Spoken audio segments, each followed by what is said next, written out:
Hello नमस्कार दोस्तों। हमारे डिजिटल प्लेटफॉर्म पर आप सभी का हार्दिक स्वागत है। और आज अपन ने संख्या पद्धति स्टार्ट कर रहे हैं और संख्या पद्धति में आज अपन बात करेंगे संख्याओं के बारे में। आज का जो अपना टॉपिक रहने वाला है वो अपना टॉपिक है संख्या पद्धति।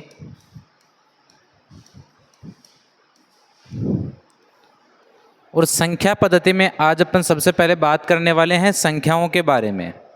संख्याओं के बारे में जब अपन बात करते हैं तो जब संख्याओं की मैं बात करता हूं तो अपने पास में जो संख्याओं का जो निर्माण हुआ है, अपने पास में जो संख्याओं का निर्माण हुआ है वो संख्याओं का निर्माण किन के द्वारा हुआ है? अंकों के द्वारा हुआ है। संख्याओं का जो निर्माण हुआ है वो किन के द्वारा हुआ है? अंकों के द्वारा संख्याओं का निर्माण हुआ है। इसमें अपन बात करते हैं कि अपने पास में जो कुल अंकों की संख्या है वो कितनी होती है। तो अंकों की जो अपने पास में कुल संख्या होती है वो कितनी होती है? 10 होती है। 10 कौन कौन सी होती है? 0, 1, 2, 3, 4, 5, 6, 7, 8 और 9। यहाँ पर हमारी मिस्टेक ये होती है कि अपन जब अंकों को काउंट करते हैं तो 0 को भूल जाते हैं और अपना अंक कितने बताते हैं? हमेशा 9 ही बताते हैं। लेकिन अपने जो अंकों की कुल संख्या होती है वो अंकों की संख्या अपनी कितनी होती है? 10 होती है। अंकों की संख्या कितनी होती है अपनी? 10 होती है। अंकों में मैं यदि यहाँ पर आगे बात करता हूँ तो अंकों के सहायता से किसका निर्माण होता है? संख्याओं का। फिर मैं बात करता हूँ कि संख्याओं के बारे में जब बात करते हैं तो सबसे पहले कौन सी संख्याएं अपने साथ में आई? तो सबसे पहले जो आने वाली संख्या थी अपने पास में वो कौन सी थी? सम्मिश्र संख्या। सबसे पहले अपने सामने आने वाली जो संख्या थी वो कौन सी थी? सम्मिश्र संख्या, कॉम्प्लेक्स नंबर थी।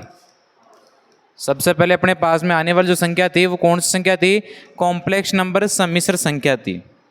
सम्मिश्र संख्याओं की जब मैं बात करता हूँ तो सम्मिश्र यानी सभी का क्या है? मिश्रण है। सभी का मिश्रण का मतलब क्या होता है कि अपनी कुछ चीज़ें वास्तविक भी होती है और कुछ चीज़ें कैसी होती है? काल्पनिक भी होती है। तो यहाँ पर जब मैं सम्मिश्र की बात करता हूँ तो सम्मिश्र संख्या को एक गणितज्ञ थे महर्षि रामानुजन, और उन्होंने अपनी जो सम्मिश्र संख्या थी उस सम्मिश्र संख्या को एक फॉर्म में लिखा था और वो था a + i b। ये a + i b जो लिखा गया था वो गणित की एक पुस्तक थी, गणित सारा। गणित की एक पुस्तक थी, गणित सारा। और इस गणित सारा पुस्तक में इस रूप को लिखा हुआ पाया गया था कि a + i b के रूप में अपन किसी भी संख्या को लिख सकते हैं। देखो जो ये आयोटा शब्द साथ में आया है, इस आयोटा का मतलब होता है अंडर रूट में -1। इस आयोटा का मतलब क्या होता है? अंडर रूट में -1 होता है। मैं यहाँ पर कहूँ कि अंडर रूट में -1 इसका अंडर रूट निकालूँ तो क्या -1 हो सकता है? तो ये नहीं हो सकता है। आयोटा का मान -1 के बराबर कभी भी नहीं हो सकता है, क्योंकि अंडर रूट लेते हैं तो अंडर रूट हमेशा पूर्ण संख्याओं का ही लिया जा सकता है। अंडर रूट हमेशा पूर्ण संख्याओं का ही लिया जा सकता है, ना कि कंप्लीट जो अपनी प्राकृत संख्याएं चलती है उनका। तो इस चीज़ का विशेष ध्यान, आयोटा का मान अंडर रूट में -1 होता है और -1 आने का मतलब जो है ये होता है काल्पनिक मान। कैसा मान होता है? काल्पनिक मान। तो जो आयोटा वाला अपना भाग होता है वो कैसा भाग होता है? काल्पनिक भाग होता है। आयोटा वाला जो भाग होता है अपना वो कैसा भाग होता है? काल्पनिक भाग होता है। इधर ए के साथ में कुछ भी नहीं है, ए सिंगल है। सिंगल है तो ये कौन सा मान है? वास्तविक मान है। अपना जो ये ए है वो कौन सा मान हो जाएगा? वास्तविक मान हो जाएगा। यानी कि जब संख्याओं का अपन निर्माण करते हैं तो संख्याओं को a + i की फॉर्म में लिखते हैं और a + i में जो आयोटा के साथ वाला मान होता है वो काल्पनिक संख्या को बताता है, अर्थात जो b है वो अपने पास में काल्पनिक मान होता है और a जो है वो कौन सा मान होता है? वास्तविक मान होता है। देखो सम्मिश्र संख्याओं के बारे में मैं यहाँ आपके सामने आगे बात करता हूँ। तो सबसे पहले देखो यहाँ पर सम्मिश्र संख्या, कॉम्प्लेक्स नंबर। तो इन सम्मिश्र संख्याओं के देखो 2 भाग बनते हैं। 2 भाग कौन कौन से हैं?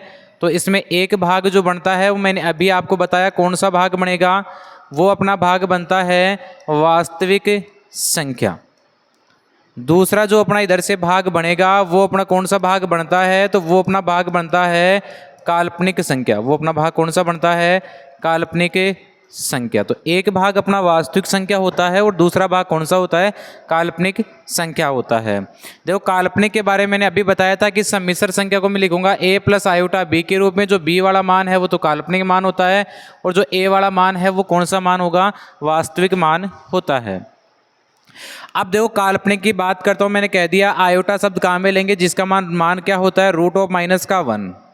देखो संख्याओं के बारे में जब बात करते हैं तो संख्याओं के लिए अपने को आवश्यकता पड़ती है संख्या रेखा नंबर लाइन की। संख्याओं के लिए किन की आवश्यकता पड़ेगी, संख्या रेखा नंबर लाइन की अपने को आवश्यकता पड़ती है। नंबर लाइन के ऊपर से ही अपन जांच कर सकते हैं कि ये संख्या वास्तविक है कि काल्पनिक है। देखो जिन संख्याओं को अपन संख्या रेखा पर प्रदर्शित कर सकते हैं वे रेखाएं जो हैं अपनी कहलाती है वास्तविक रेखा। जिन संख्याओं को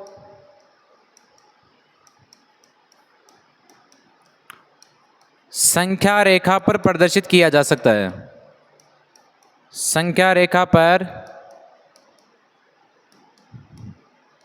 प्रदर्शित किया जा सकता है,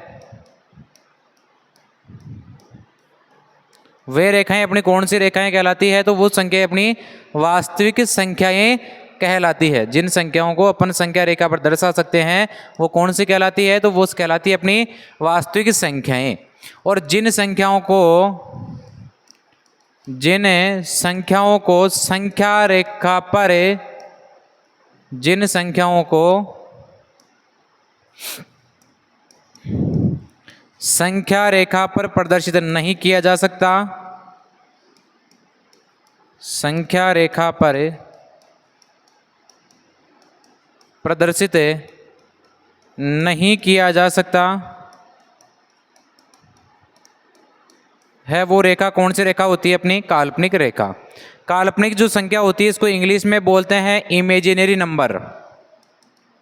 कौन सा नंबर बोलेंगे, इमेजिनरी नंबर। तो इसको मैं कहूँ प्रदर्शित किससे करते हैं, तो काल्पनिक संख्या को प्रदर्शित किससे करते हैं, तो आई से करते हैं। काल्पनिक संख्या को प्रदर्शित किससे करते हैं, तो काल्पनिक जो संख्या होती है इसको आई से प्रदर्शित किया जाता है।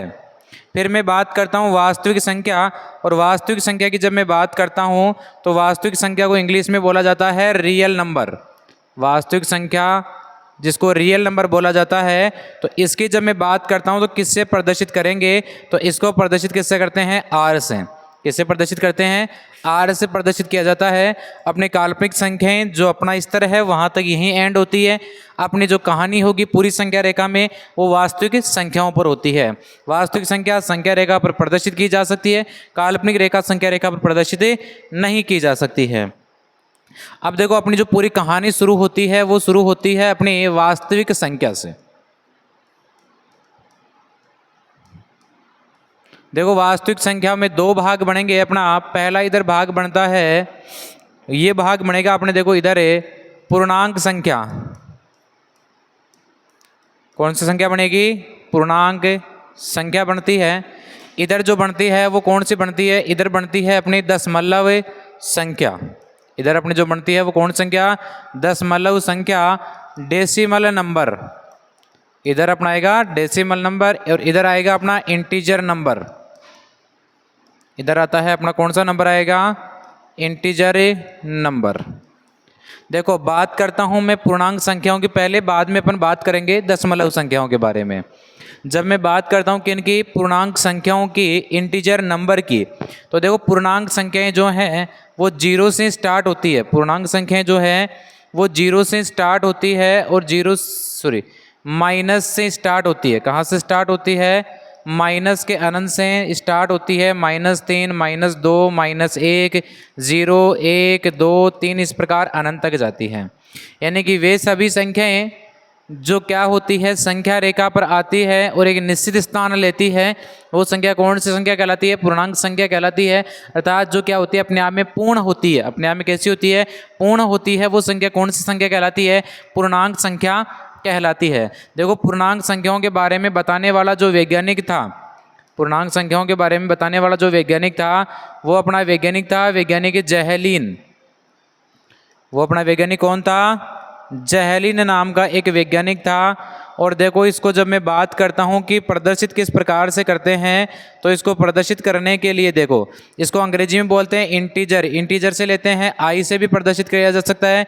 और आपको पता है वैज्ञानिकों के नाम पर सारी चीज़ें आज तक होती आई है, तो किसके और प्रदर्शित कर सकते हैं, जेड। जहलिन से जेड, इंटीजर से आई, तो प्रदर्शित किस किस से करते हैं, आई या जेड से इसको प्रदर्शित किया जा सकता है। उम्मीद है सारी चीज़ें आपके अच्छे से समझ में आ रही होगी। पूर्णांक संख्याएं जो होती है माइनस के अनंत, माइनस वाली सारी संख्या, जीरो प्लस वाली सारी संख्या किस में आती है, पूर्णांक संख्याओं में आती है। किसने बताया था इसके बारे में, वैज्ञानिक जहलीन ने बताया था। प्रदर्शित किससे करते हैं, या तो आई से या जेड से। अब मैं जब बात करता हूँ यहाँ पर पूर्णांक संख्याओं में, तो देखो पूर्णांक संख्याओं में यहाँ पर मैं बात करता हूँ पूर्णांक संख्या। तो पूर्णांक संख्याएं जो हैं वो देखो इस प्रकार से निकलती है। एक तो इधर आती है धनात्मक संख्या। कौन सी संख्या आएगी अपनी, धनात्मक संख्या आएगी। एक इधर से कौन आती है, अपनी उदासीन संख्या आती है, ठीक है। एक तीसरा अपने कौन सी संख्या आ जाती है, तो वो आती है ऋणात्मक संख्या। ये तो होता है देखो नेगेटिव नंबर, ये होता है अपना न्यूट्रल नंबर, और ये होता है अपना पॉजिटिव नंबर, ठीक है। तो अब यहाँ पर जब अपन बात करते हैं पॉजिटिव नंबर के बारे में, तो देखो पूर्णांक में जो प्लस के एक से स्टार्ट होकर के, पूर्णांक में जो प्लस के एक से स्टार्ट होकर के और जो अपने अनंत तक की सारी संख्याएं प्लस वाली चलती है, वो सारी संख्याएं कौन सी संख्या कहलाती है, धनात्मक संख्या। यानी जो प्लस की होती है वो धनात्मक संख्या कहलाती है। जीरो आता है वो अपना उदासीन संख्या कहलाता है। ऋणात्मक संख्याओं की बात करता हूँ तो -1, -2, -3 से माइनस के अनंत तक, यानी जो माइनस की सारी संख्याएं होती है वो ऋणात्मक संख्या कहलाती है। देखो पूर्णांक संख्या को प्रदर्शित करते हैं या तो आई से और या जेड से। पूर्णांक में ही कौन आई, धनात्मक आई। तो धनात्मक मतलब कैसी आई, प्लस की आई। तो इसको प्रदर्शित करने के लिए, इनको जो प्रदर्शित करने की जब मैं बात करता हूँ, तो इसको या तो आई या जेड, लेकिन धनात्मक तो ऊपर किसका चिन्ह, धनात्मक यानी प्लस का चिन्ह लगा देंगे। तो इसको या तो आई प्लस से प्रदर्शित करते हैं या फिर जेड प्लस से प्रदर्शित किया जाता है। किनको, धनात्मक संख्याओं को। उदासीन देखो जीरो है, जीरो का मतलब देखो प्रदर्शित आई या जेड से पूर्णांक, लेकिन जीरो है, उदासीन है, न्यूट्रल है, तो इनके ऊपर भी क्या लगा देते हैं, जीरो लगा देते हैं। नेगेटिव जो है इंटीजर या पूर्णांक होगा, लेकिन प्रदर्शित के लिए माइनस की है, तो प्रदर्शित के लिए ऊपर किसका चिन्ह लगा देते हैं, माइनस का चिन्ह लगा देते हैं, कि आई माइनस या फिर जेड माइनस। यहाँ तक सारी चीज़ें आपकी क्लियर हो गई होगी। देखो अभी यहीं से मैं बात करता हूँ जो अपनी धनात्मक संख्याएं होती है, कौन सी संख्याएं होती है अपनी, जो धनात्मक संख्याएं होती है, इन्हें ही अपन प्राकृत संख्याएं भी कहते हैं, वो सॉरी प्राकृतिक संख्याएं, नेचुरल नंबर भी बोला जाता है। इन्हीं को मैं क्या बोल देता हूँ, प्राकृतिक संख्याएं। कौन सी संख्याएं बोल देता हूँ मैं यहाँ से, प्राकृतिक संख्या। मैं अगले पेज में ले लेता हूँ। देखो यहाँ पर अपन बात करेंगे प्राकृत संख्या नेचुरल नंबर की, प्राकृत संख्या नेचुरल नंबर। देखो प्राकृत संख्या यदि मैं बात करता हूँ इनके प्रदर्शित करने की, तो इनको प्रदर्शित किया जाता है n से। किससे प्रदर्शित किया जाता है, n से प्रदर्शित किया जाता है। इनके बारे में बताने वाला जो वैज्ञानिक था, वो प्राकृत संख्याओं के बारे में बताने वाला जो वैज्ञानिक था, वो वैज्ञानिक पाइनोज था। बताने वाला जो वैज्ञानिक था वो कौन था, वैज्ञानिक पाइनोज था। कहाँ से स्टार्ट होती है, तो 1, 2, 3, 4 से स्टार्ट होकर कहाँ तक, अनंत तक जाती है। अब पाइनोज ने बताया, तो पाइनोज ने इसके बारे में एक लाइन भी कही थी कि वे सभी संख्याएँ जो गिनने के काम में आती है, वे सभी संख्याएँ, वे सभी संख्याएं जो गिनने के काम आती है, वे सभी संख्याएं जो गिनने के काम आती है, कौन सी संख्याएं कहलाती है, तो वो सभी प्राकृत संख्याएं कहलाती है। तो प्राकृत संख्याओं किससे लिखते हैं, नेचुरल नंबर n से प्रदर्शित किया जाता है। वैज्ञानिक पाइनोज ने इनके बारे में बताया था। प्लस वाली सारी संख्या प्राकृत संख्या कहलाती है।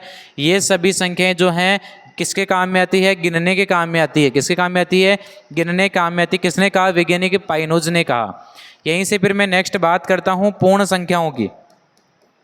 यहीं से बात करते हैं किनकी, पूर्ण संख्याओं की बात करते हैं। वो होल नंबर की अपन यहाँ पर बात करते हैं।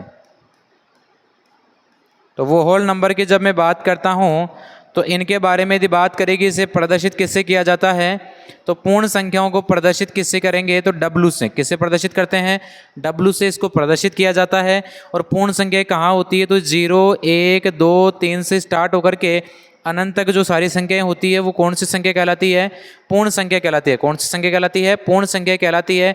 अर्थात 0 प्लस प्राकृत संख्या, 0 प्लस कौन सी संख्या होती है, प्राकृत जो संख्या होती है, वो सारी संख्याएं अपनी कौन सी संख्या कहलाती है, पूर्ण संख्या। यदि प्राकृत संख्याओं में 0 को और शामिल कर दिया जाए, प्राकृत संख्याओं में 0 को और शामिल कर दिया जाता है, तो वे सभी संख्याएं कौन सी संख्या कहलाती है, पूर्ण संख्याएं कहलाती है। इसके बाद में अपन बात करते हैं अपने सम संख्या और विषम संख्या। सम संख्या और एक इधर अपन बात करेंगे किनके बारे में, विषम संख्या के बारे में। देखो दोनों को तुलना करते हुए पढ़ते हैं। सम संख्या वे सभी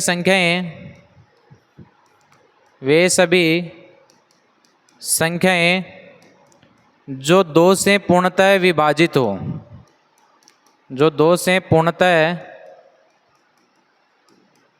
विभाजित हो, वो कौन सी संख्या कहलाती है, सम संख्या। वे सभी संख्याएं जो 2 से पूर्णतः विभाजित होती है, कौन सी संख्या कहलाती है, सम संख्या कहलाती है। सम संख्या की पहचान क्या होती है, तो जिन संख्याओं के लास्ट में 0, 2, 4, 6, 8 मिल जाता है, जिन संख्याओं के लास्ट में 0, 2, 4, 6, 8 मिल जाता है, कौन सी संख्या कहलाती है, सम संख्या कहलाती है। इसी के अपोजिट बात करेंगे किसके बारे में, विषम संख्याओं के बारे में। तो विषम संख्याएं कौन सी होती है, तो वे सभी संख्याएं जो 2 से पूर्णतः विभाजित नहीं होती है, जो 2 से पूर्णतः विभाजित नहीं होती है। 2 से पूर्णतः विभाजित नहीं होने का मतलब यह है कि इनके लास्ट में जो आएगा हमेशा विषम अंक, और विषम अंक क्या हो जाते हैं, 1, 3, 5, 7 और 9। तो सम और विषम में इतना अंतर होता है कि पहली सम संख्या कौन सी कहलाती है, सम संख्या वे संख्या होती है जो 2 से पूर्णतः विभाजित होती है। विषम संख्याएं वे संख्याएं होती है जो 2 से पूर्णतः विभाजित नहीं होती है। यदि आपको यहाँ पर पूछा जाए प्रथम सम संख्या या सबसे छोटी सम संख्या, तो सबसे छोटी सम संख्या होती है 2। सबसे छोटी सम संख्या कौन सी हो जाएगी, 2। सम संख्या 0 से स्टार्ट नहीं करनी है, सम संख्या कहाँ से स्टार्ट होगी, 2 से स्टार्ट होगी। आगे की बात करते हैं अपन नेक्स्ट क्लास में।